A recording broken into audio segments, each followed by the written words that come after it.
நாளைக்கான வீடியோக்கான ஒரு ப்ரோமோ தாங்க வந்திருக்கு. ப்ரோமோ வந்து சூப்பரா இருந்துச்சு அப்படின்னு தாங்க சொல்லணும். உண்மை வந்து நம்ம வீராக்கு எல்லாமே தெரிஞ்சு போச்சுல. அதனால வந்து நம்ம மாறன் கிட்ட வந்து சத்தியம் பண்றாங்க. அது மட்டும் இல்லாம மாறன வந்து ஐ லவ் யூன்னு சொல்லிட்டு மாறன் கிட்ட ப்ரப்போஸ் பண்ற மாரி தான் காட்டிக்கிட்டு இருக்காங்க. அதெல்லாம் பார்க்குறப்போ சேனல மட்டும் மறக்காம லைக் அண்ட் சப்ஸ்கிரைப் மட்டும் பண்ணிருங்க.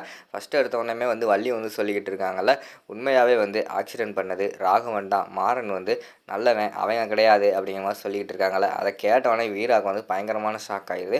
அம்மா என்னம்மா சொல்கிறீங்க, நீங்கள் சொல்கிறதெல்லாம் உண்மையா அப்படிங்கிற மாதிரி கேட்காங்க.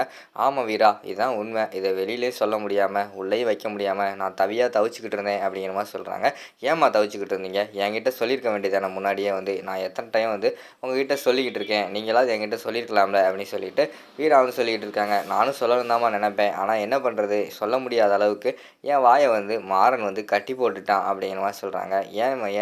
ஏம்மா என்ன பண்ணான் அப்படிங்கிற மாதிரி கேட்காங்க. அவன் வந்து இந்த உண்மையெல்லாம் சொல்லக்கூடாது, ராகவனுக்காக நான் பழி ஏற்றுக்கிறேன், அவன் வந்து கண்மணி கூட சந்தோஷமாக இருக்கட்டும் அப்படின்னு சொல்லிட்டு என்கிட்ட வந்து சொன்னாம்மா. நான் அதை கூட மன்னிச்சிடுவேன், ஆனால் வந்து இந்த உண்மையை மட்டும் நீ யார்கிட்டயாவது சொன்னேன்னா நான் அந்த வீட்டை விட்டே போயிடுவேன் அப்படிங்கிற மாதிரிலாம் என்கிட்ட சொல்லிட்டாம்மா. அதுக்கு மேலே நான் என்ன பண்ணுறது, அவன் வந்து இந்த வீட்டை விட்டு போகக்கூடாது, எப்பயுமே அவன் என் பக்கத்துலேயே இருக்கணும், அதுக்காக தான் இந்த உண்மையை நான் யாருக்கிட்டேயுமே சொல்லலை, ஏன் உங்ககிட்ட கூட சொல்லலாமா அப்படிங்கிற மாதிரி சொல்லிக்கிட்டு இருக்காங்க.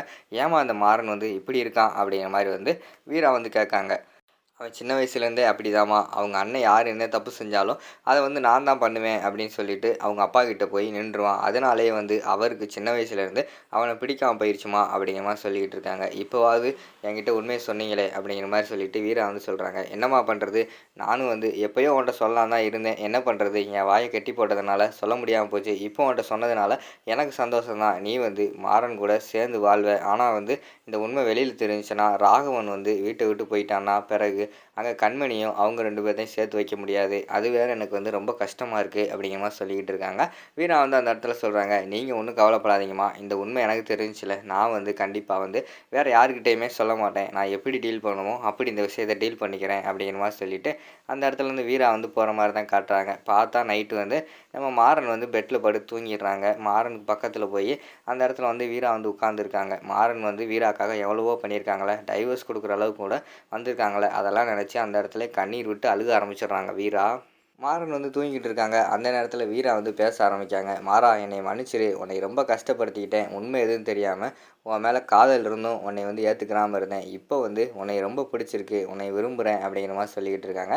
எதையுமே கேட்காம நம்ம மாறன் வந்து அவர் மேலே தூங்கிட்டு இருக்காரு. அப்படியே கண்டினியூஸாக வந்து வீரா வந்து பேசிக்கிட்டு இருக்காங்க. என்னதான் இருந்தாலும் நான் உன்னை வந்து ரொம்ப கஷ்டப்படுத்திட்டேன், இனிமேல் வந்து உன்னை நான் உள்ளங்கையில் வச்சு தாங்க போகிறேன், வாழ்க்கை முழுக்க உனக்காகவே நான் வாழலான்னு சொல்லிட்டு முடிவு பண்ணிட்டேன். இப்படி ஒரு நல்ல மனுஷன் யாருக்குமே வந்து கணவனாக கிடைக்க வாய்ப்பே கிடையாது, எனக்கு நீ கிடச்சிருக்க, உன்னைய வந்து நான் தொலைக்க மாட்டேன், என் உள்ளங்கைக்குள்ளே வச்சு பாதுகாக்க போகிறேன் அப்படிங்கிற மாதிரி சொல்லிகிட்டு இருக்காங்க. அது எப்புட்றா ஒரு குடும்பமே வந்து உன்னை எதிர்த்தாலும் நீ நான் தான் பண்ணேன் தப்பு அப்படின்னு சொல்லிட்டு ஏற்றுக்கிட்டு அந்த உங்கள் அண்ணனுக்காக உங்கள் வீட்டுக்காக நீ பண்ண தியாகம் வந்து வெளியில் வந்து சொல்ல முடியாத அளவுக்கு இருக்குது.